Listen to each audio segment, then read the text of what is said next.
the Pod Network Entertainment.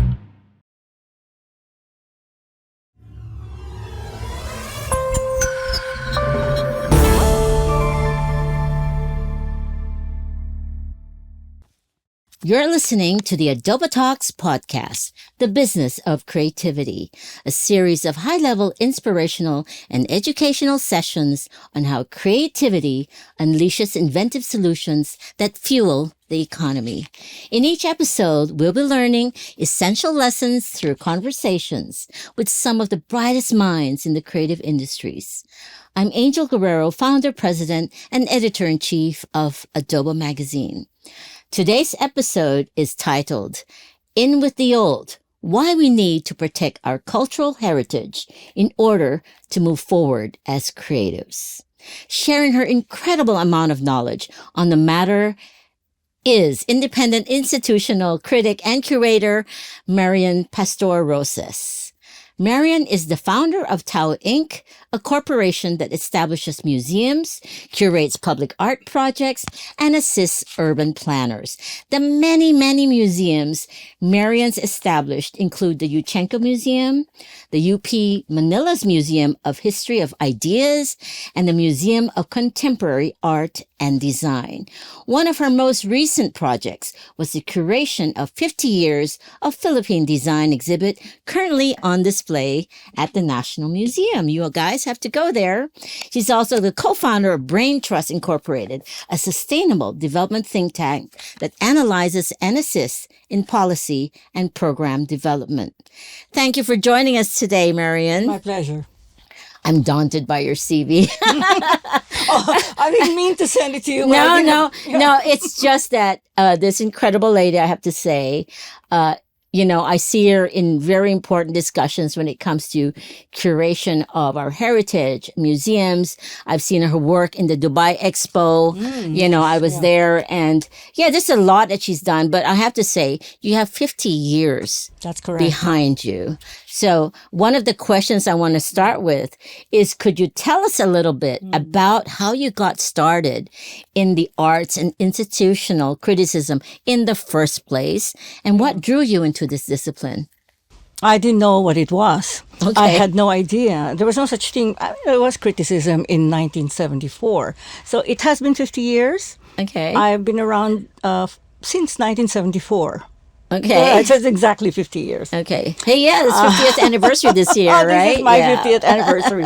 It makes me the oldest curator in the Philippines. Now, you graduate in the middle of martial law. It was just promulgated. Mm-hmm. So I had a communication arts degree, and I graduated and I find out that the options are rather limited. I can't imagine, no? For a com arts person. Yeah. And I wanted to be in communications. But the options were, propaganda or entertainment or like nothing else except going underground. That's an option. Or just being stoned every day of your life. I mean, those are. I see those in movies, that era. So those are interesting options for a 19-year-old person. Right.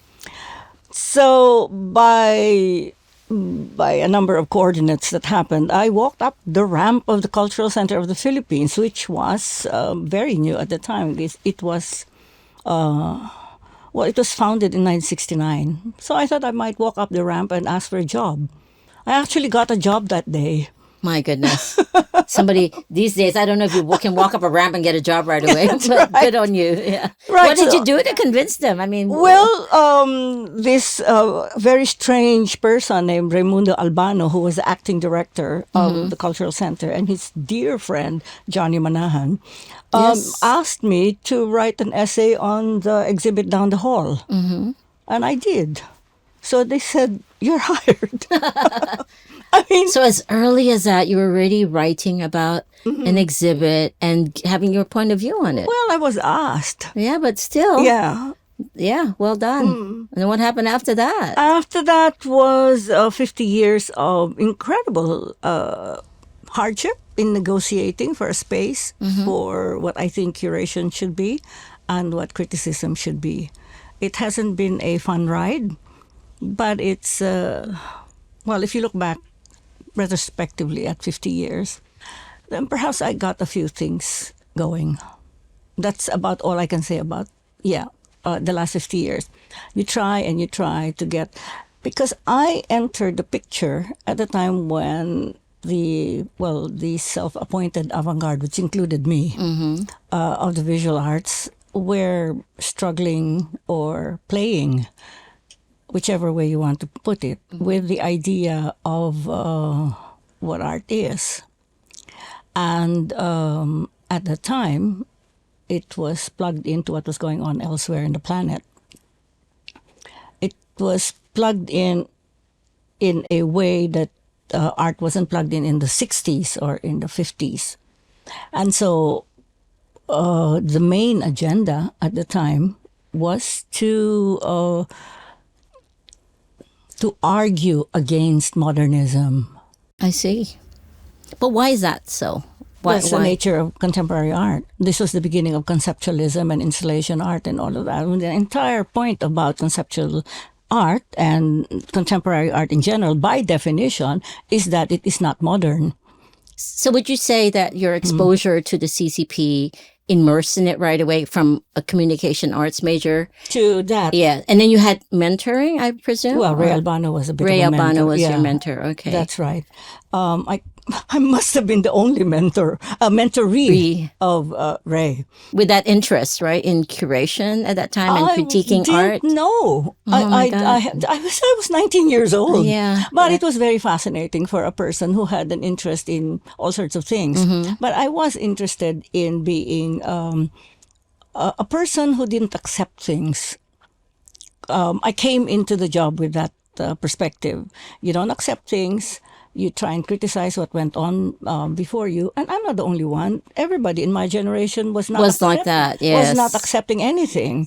My classmates were anti this, anti that, and so was I. So it was the mood of the period to not accept anything.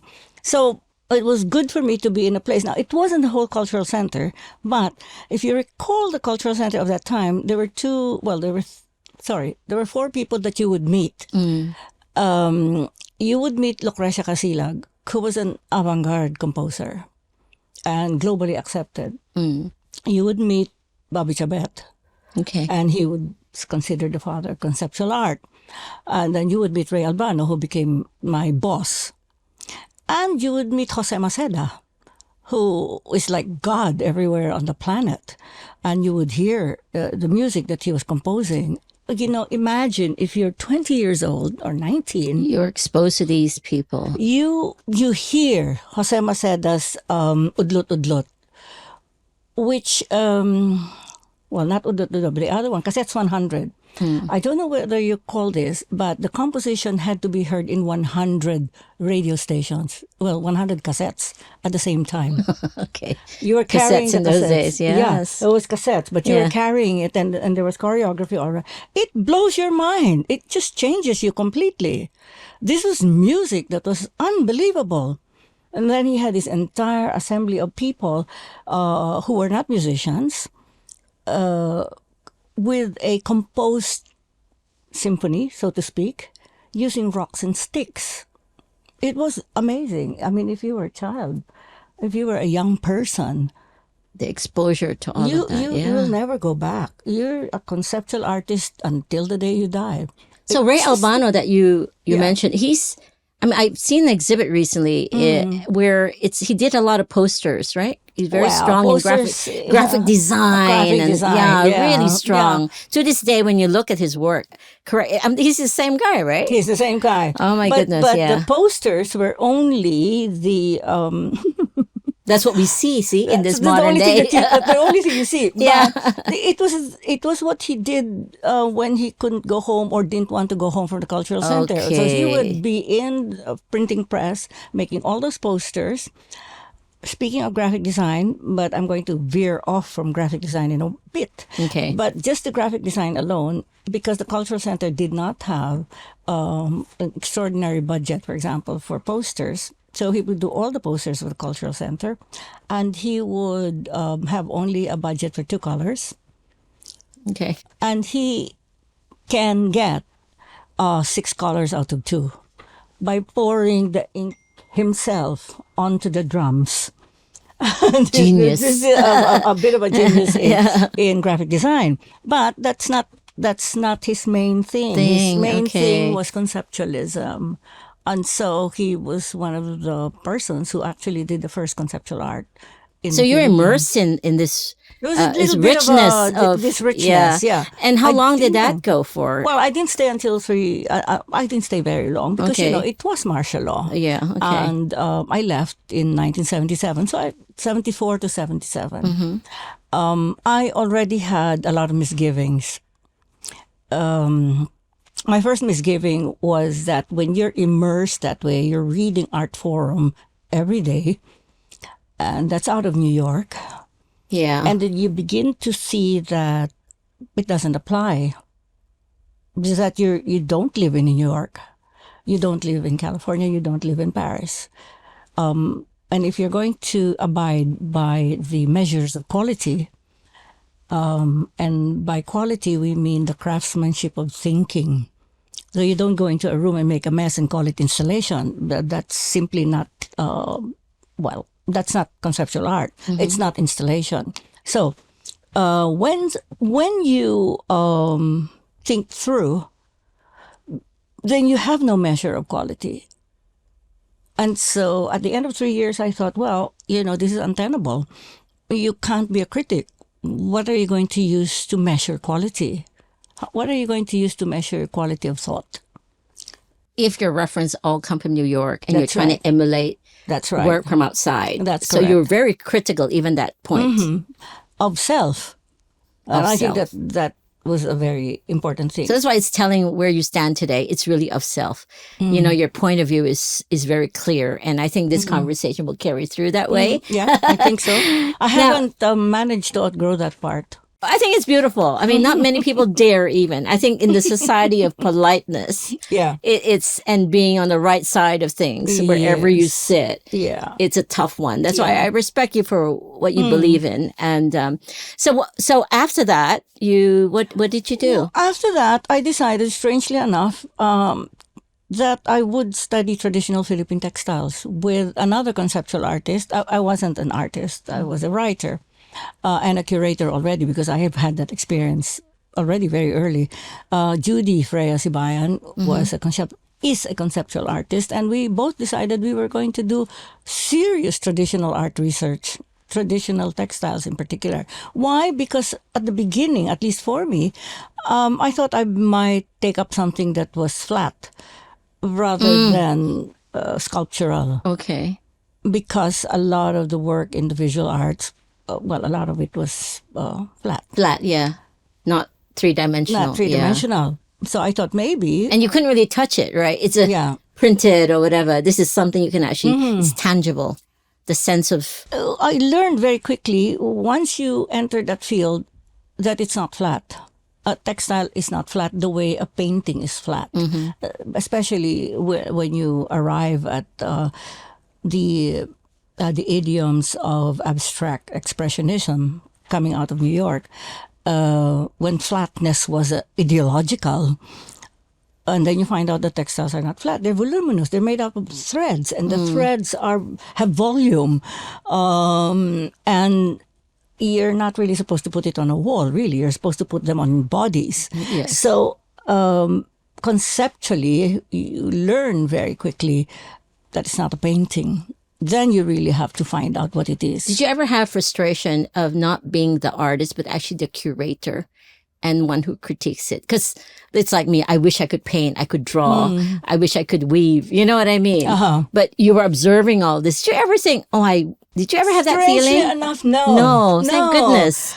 Oh, yes, thank goodness. Thank goodness. Yeah, okay. No, because I know that I'm only good for the writing part and the curating part. I actually cannot draw.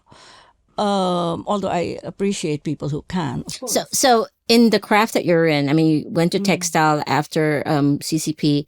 I mean, how was it to earn a living at that time? I mean, Well, you tried your hand at teaching, so I taught I a little see. So bit you at UP. I taught. taught a little bit Nice. that's how we got our grants through the academic system, of course. And then after that, history just went on, and I learned how to work by something that I think I perfected, and it's not yabang. Okay. Writing for grants, Oh, we need writing that. proposals. Don't we all need that, guys? Writing for grants. I've been thinking of that for a while, but yeah. I learned Oh, very early that okay. that's how you make your way. Okay. So if you are interested in a project, you figure, who is interested in doing this, that, and the other thing.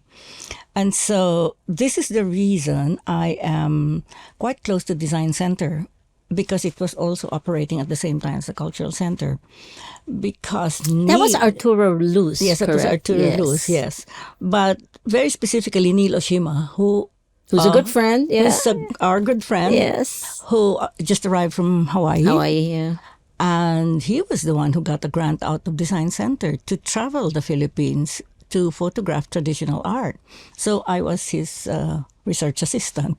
My goodness. Do you know he's the only person I can travel with to Tawi Tawi? Not my husband, not my kids, not anyone. Because I don't know, even though he's a foreigner, people are not intimidated by him. He's, I guess because he started early, as you said. 74. 74. And now he's still doing that in He's some ways. doing this, Yeah. he's gained a lot of. Okay, so you were his assistant. I Amazing. just said that I'll come along for the ride. Okay. And so we had this little pod of Judy again, and then there's another conceptual artist. They're all coming from UP College of Fine Arts. And then Neil and a bunch of crazy people who eventually became big names in advertising, looking at traditional art, photographing them, drawing them. It was very good. But the main takeaway from that period, and it's a long period of about 10, 15 years, is how you write up for a grant. So that's how a living could be made. So imagine that we're talking about creative economy and creative industries now, how we monetize, how we make it a business, or how you can survive through it. You have proven that even then you could have, if you It is knew the possible. way. Oh yeah, it's possible. So when it came to museum curation, and I know you helped work in SOAS as well, you did papers, right? Yeah, well, I write papers all the time. all the yes, time. And I deliver talks all the time. And you sit on a global platform, not necessarily representing the Philippines, but representing yourself. Correct. Because no one gave me permission to represent the Philippines, nor did I ask for it. And so the only entity I can represent is myself globally. Could you talk a little more about what you do outside? I mean, on your own. You speak in a lot You really are interested in this. I am.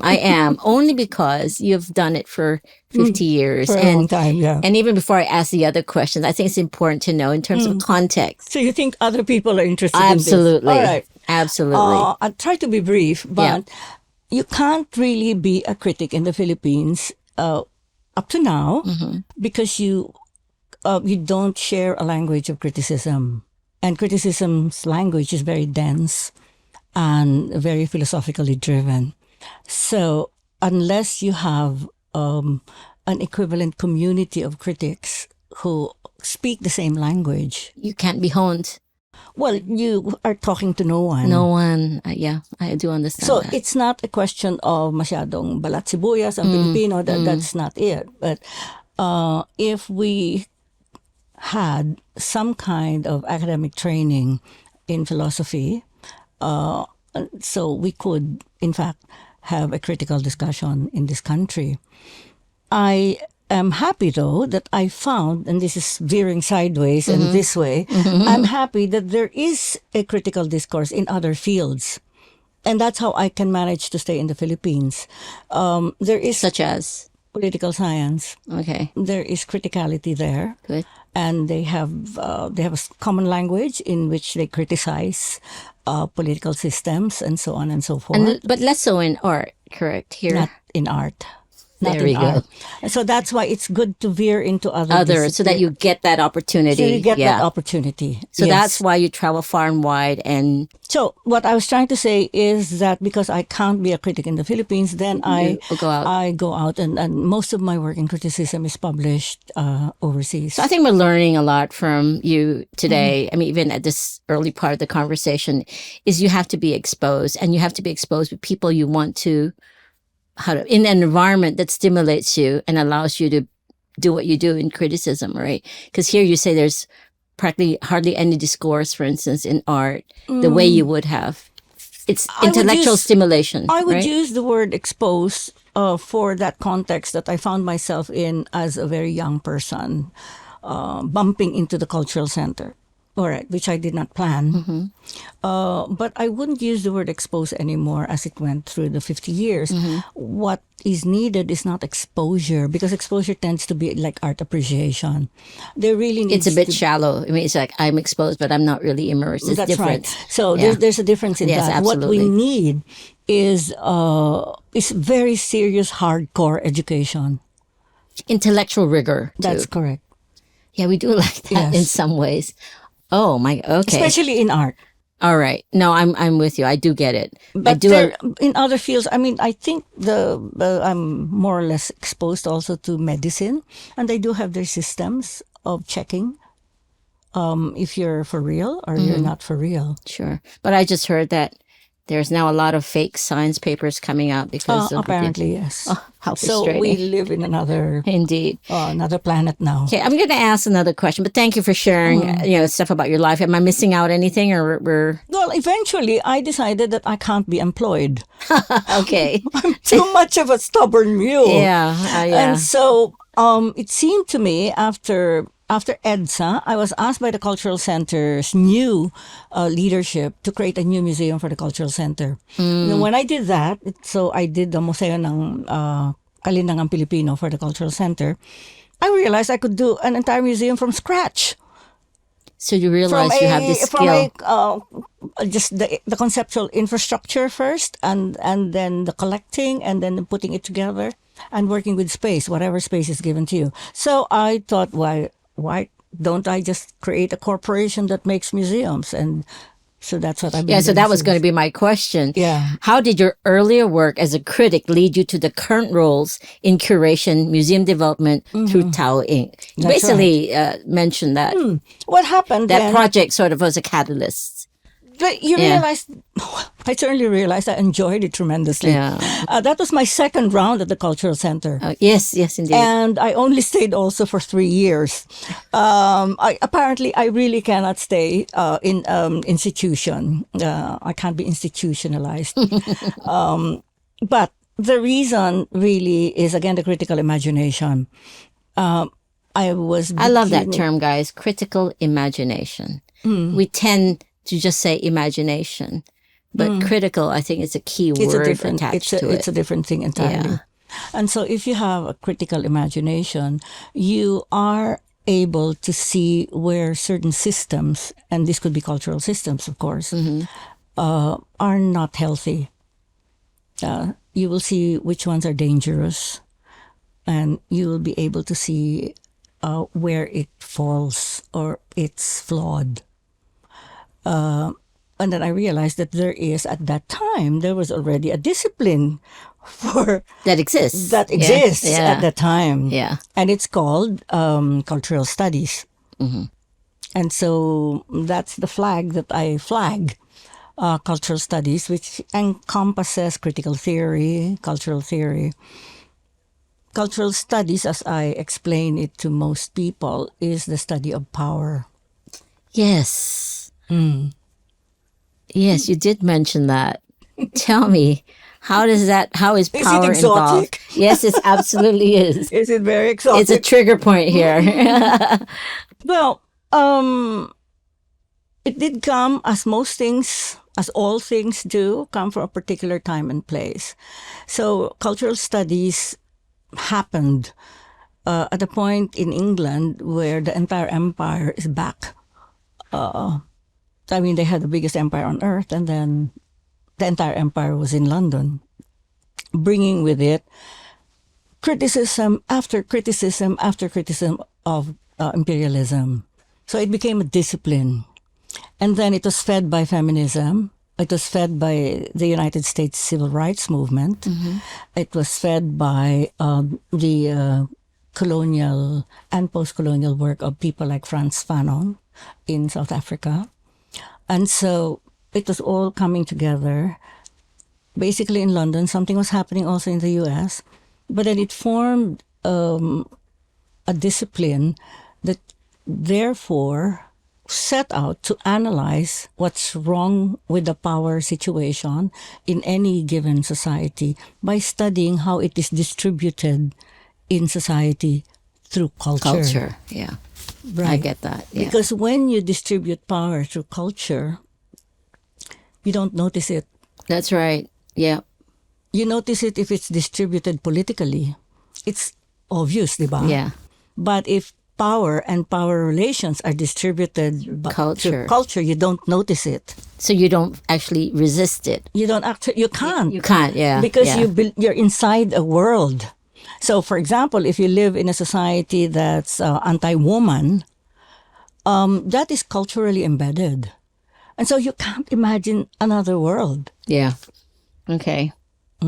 So, yeah, we can move to the next question. Now, let's go back to, you say you love, how do you call it? Curating objects and catalog. I mean, there's a science to all this, right?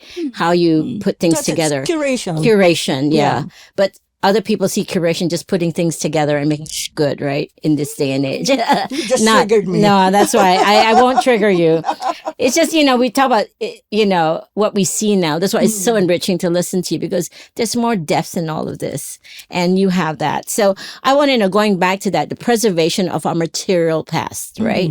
There's a lot of that going on. Different museums have them, some good, some not good, some accurate, some not accurate. But how does our material past enable our creative growth, in the future? I mean, the reference to all that we've seen and all that's curated, true or false, correct or wrong, right or wrong, is what we have at our disposal to use. But how does that affect creative growth in the future in terms of skills, in terms of even critical thinking, in terms of anything even physical,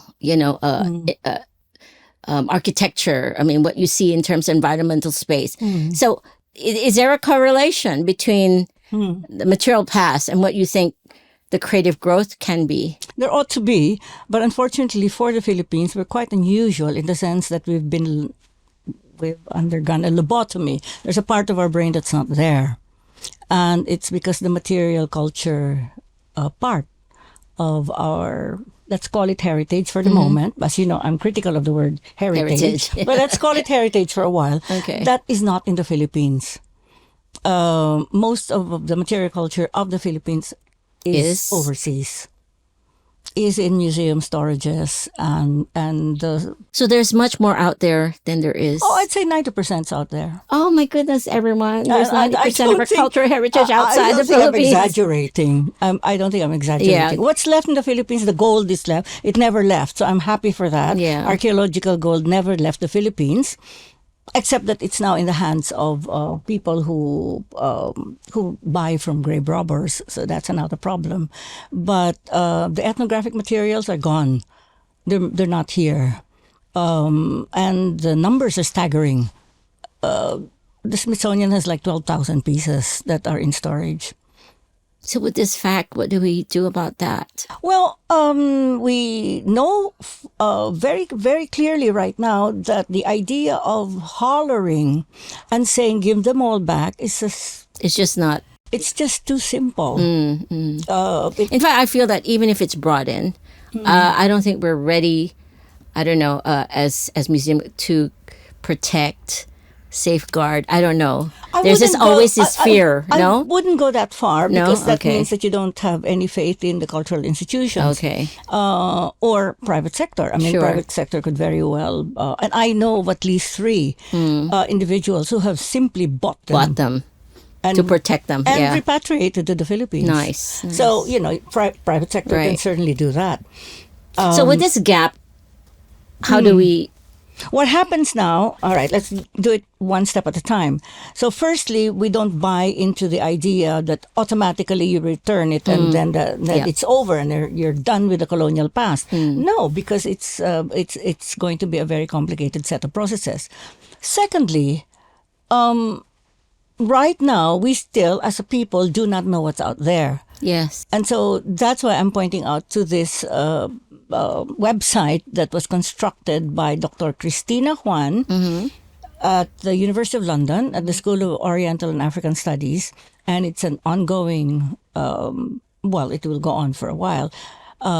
Tina, and I helped her as editor also to point out things. We have, in fact, uploaded about nearly 10,000 pieces from 33 museums with their permission. So now there's no... Thank you so much, Marian. So on behalf of the Filipino people. So you can now look at it on the website. Yeah, How wonderful. So what's the URL for that? What's the website? Yes, please show it. Yeah. It is Mapping Philippine Material Culture Overseas.uk. Unfortunately, it's not in the Philippines. It's UK, but it's open access. Yeah, there's no firewall. Yeah, thank goodness. Yeah, so everyone can look at it. So when we look at that, it will definitely enrich us a little more, impact us on our All right, growth. so we're there already. Yeah. So now there's been this work, and I'm not the only one who's done this kind of work. Most of the very serious curators from the Philippines were very few, but we do know where things are and what things are rather special, what things are interesting from different perspectives. All right. But from that point, now that we are aware of what we don't know, well, we still have to be aware of what we don't know. Yeah. Then we begin to exercise what I call that critical imagination. You exercise it by asking, what is wrong about, let's say, policymaking if you don't know that? If you don't have a sense of measures of quality, for one, if you don't have a sense of what particular groups of people did, including our own language groups, if that's not available, then how grossly wrong are we in designing? Yeah. In, we're evolving sort of with what little we have. With what little we have. Imagine if we had everything. A lot, yeah. But the third thing that is particularly nasty in terms of historical impact is that we go to town, and there's a lot more of this now than ever. We go to town celebrating so-called katutubo culture. We go to town and say, how fabulous, please appreciate this.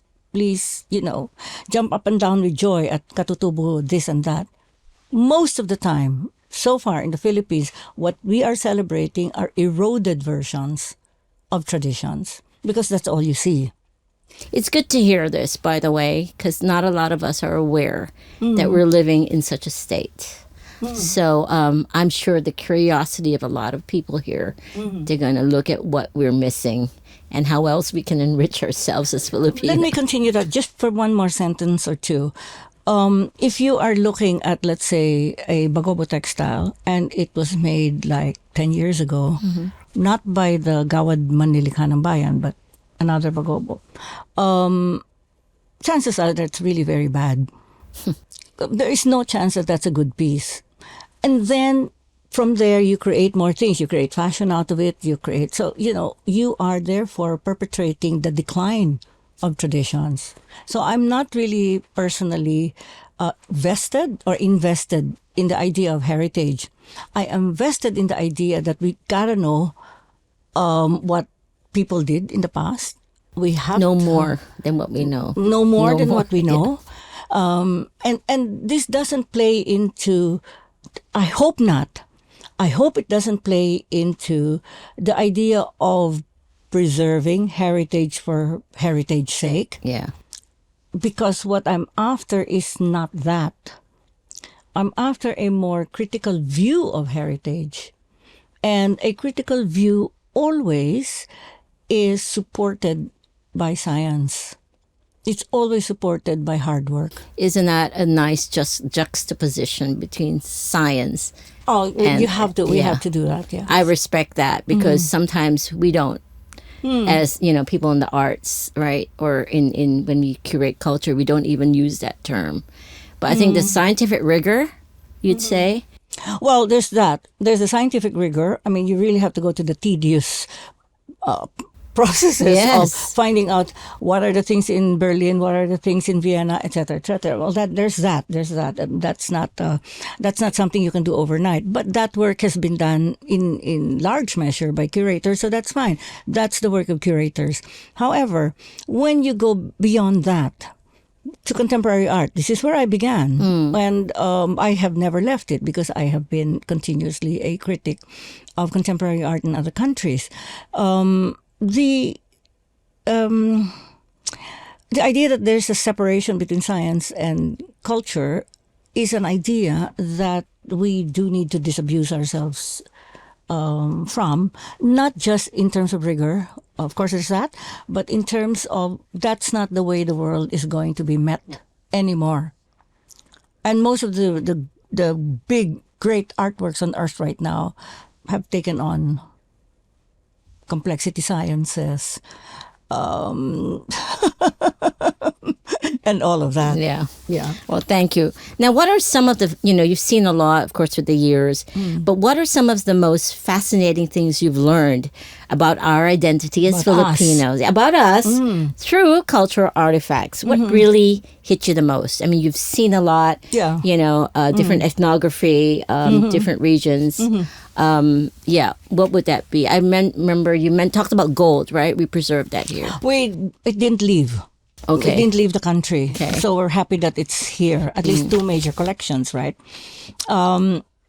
If you, and I invite everyone to look at the gold again.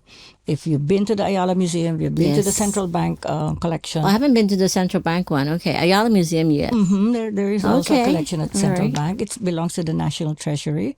So was it about our gold artifacts or the way All it's right. crafted? Yeah, that is you find so fascinating. Well, it is intriguing because, for one thing, we know from archaeology and anthropology that we never had kingdoms in the Philippines. We know that, and no one has dug out a city or remains of any.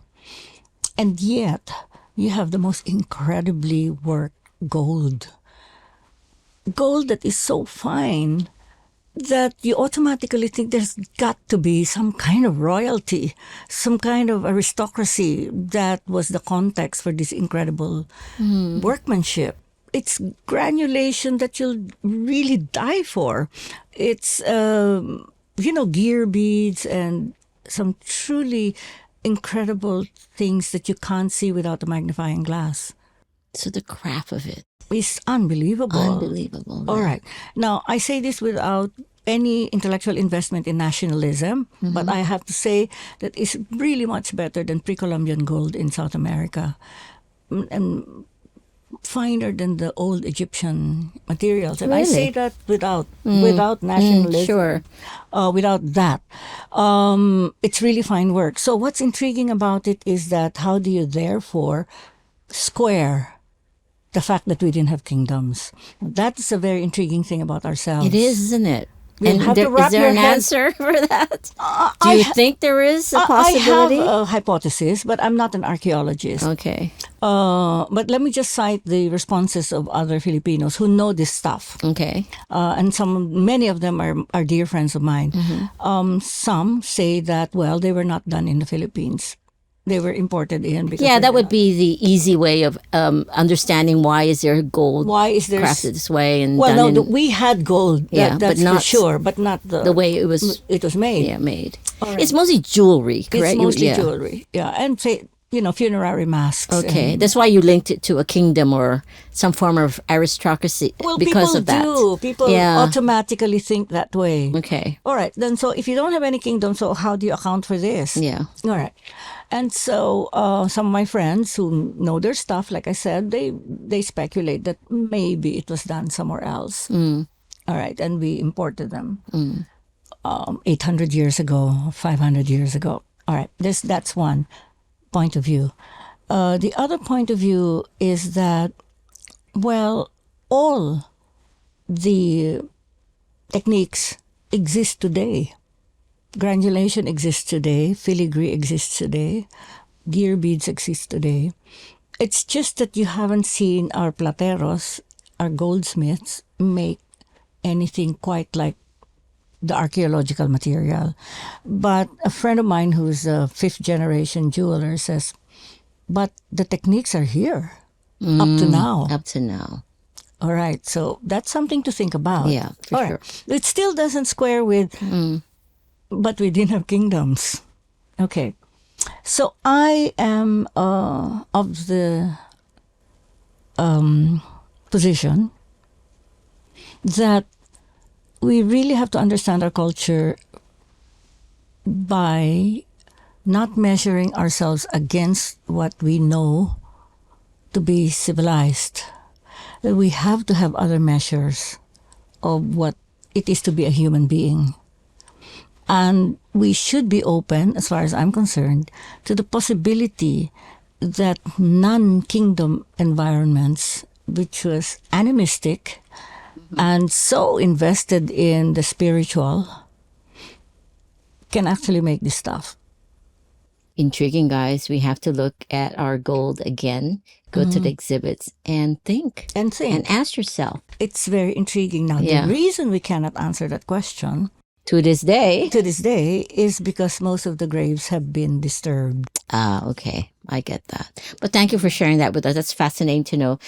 With all that you've seen in terms of our cultural gems that you picked, that the gold as one thing that you find fascinating. And But let me just also add that the reason I feel very strongly about the proposition, let's call it a proposition, my proposition, that there is a group of people in this archipelago that didn't need to have bigger entities, bigger political entities, but was so animist until today, of course, that most of the impetus for making fine work was not for political power, but for religious power. okay. The internal power. And Yes. I say that with some amount of confidence because the textiles are the same. You see some incredible textiles. It's like they were made by Martians, and that fine as well. Nearly microscopic work that are not obviously meant to project over a distance like they would be in a kingdom. In a kingdom, you have to kill people from 5 paces, right? Yes. But here, it's so internal. It's so only the owner and the maker know New, yeah. how fine it is. Yes. So what's that all about? And then you realize that the ones who get to wear the finest things are people who are known to have a particularly like a ritual maturity. Yeah, I can understand that. I Because of think the level of detail And you can involved. understand that from a Tawi-Tawi perspective. Point of view. Yeah, by the way, my mother Yeah. is from Tawi-Tawi. I come from a Muslim heritage. Yes. And it's really fascinating as well. And I know you've been there quite a bit. Yeah. And I'd love to talk about that. But I think we're sort of running out of time. But going back to why we're having this conversation is we're trying to bridge the gap, right? Where the old is important to the young creatives. So what advice do you have for creatives who want to bridge the gap as we stand today between our quote unquote heritage and the modern sensibilities? You did touch on it quite a bit, but if you were to advise people who are listening right now, how can they bridge that gap and make the most out of it? Okay. It's a two-step, to me, it's a two-step process that I would recommend. One is to be critical of the word heritage. Because normally, if you are not critical of what narratives are handed down to you, then you just accept things. And perhaps those narratives are not built on good science or not built on updated science, nor built on updated analytic skills. So we cannot accept heritage as it was handed to us by previous generations. That is important for any creative because in any case, you can't be creative without being critical. That is a fundamental thing about creativity. You It's have really to good to question. hear, You have Marian. to question Let's remind ourselves of that. Be more critical. because you Yeah. can't be creative Yes, otherwise. yes. You've seen, well, I can't name countries, but you've seen countries that are authoritarian and they can't design anything. All right. They can buy designs they can buy designers, but they can't really be creative. The second thing, after honing this sense of, is this the right narrative? Am I, being sold down the river by power players in the past and present? Then you are able to go to museums or go to websites. Yes. And then you can, this is my advice, don't pay attention to the didactic texts. Don't pay attention to I'm sorry for the work of all of my colleague curators. Yeah. But let's say, why don't we experiment and look at the things? Look at the things yourself. Try and see if they speak to you. Look closer. Look closer. Look at the details. Think what it's saying to you. Don't be mediated by texts in the first instance. Look at texts afterwards, because they are, the work of curators who have had professional experience for years and years. But perhaps it's best to have this encounter with things. So that's Marian's advice, really critical imagination. I think a lot of young people really need to do it because we tend to look things at surface level. We don't take enough time and you look beyond the script that's already there, what they're trying to tell you. You make that your personal journey so that you become a better creative. Yeah, Am I think right? that's Yeah. how you become a creative. Well, we're out of time now, Yeah, well, but thank thank you. you. It's been wonderful. That's a lot to think about. And I think it's very thought-provoking for the creative community to look at what we can learn from Marian and the way she's evolved as a curator and someone with strong intellectual, prowess. And her critical thinking does stoke a lot of conversations. And I wish you have your own conversations too. And that's all the time we have for this episode. Before we sign off, are there any upcoming exhibitions in 2024 that you'd like to encourage our audience to come and see? All right. Well, the 50 Years of Philippine Design is still on until April, apparently. Oh, they extended it. They How extended it. wonderful. That's Okay. wonderful. All right. I'm That's opening great. a museum in Basilan. Yes. And it's really going to be gorgeous. So that's opening. I can't tell you the date, but soon. Yeah, I know you've been going back and forth Back and from Manila forth. to Basilan. That's right. How long is the journey there? Oh, it's only Zamboanga. I know, And but for then- me, it's like, far. I used to my mom took me on a ship to Zamboanga. And then you take a boat to Yeah, Basilan. I mean, my mom's Right. island is like from Zamboanga to Bongao, from Bongao to... So those two for this year, but there's going to Very be good. a So at least it's couple something more. outside the Metro Manila. Well, most of my work now is outside Metro Manila. Thank you for that. I Yeah. think you're spreading your wings now and letting other parts of the Philippines appreciate museums and our heritage. Yeah. Well, thank you for listening to and watching this episode of the adoboTalks podcast with our very special guest, Marian. The adoboTalks podcast, The Business of Creativity, is available on Spotify, SoundCloud, and Adobo Magazine's platforms. The adoboTalks podcast, The Business of Creativity, is produced by Adobo Magazine, the word on creativity, in partnership with the Pod Network, and recorded in partnership with Hit Productions. Tune in next week for another insightful conversation with one of the brightest minds in our creative industries. The opinions of podcast creators, hosts, and guests are not necessarily reflective of the official stance of the Pod Network Entertainment, its hosts, or other network programs. The content created by the people behind the podcast is personal and not meant to harm any religion, ethnicity, group, organization, company, or individual.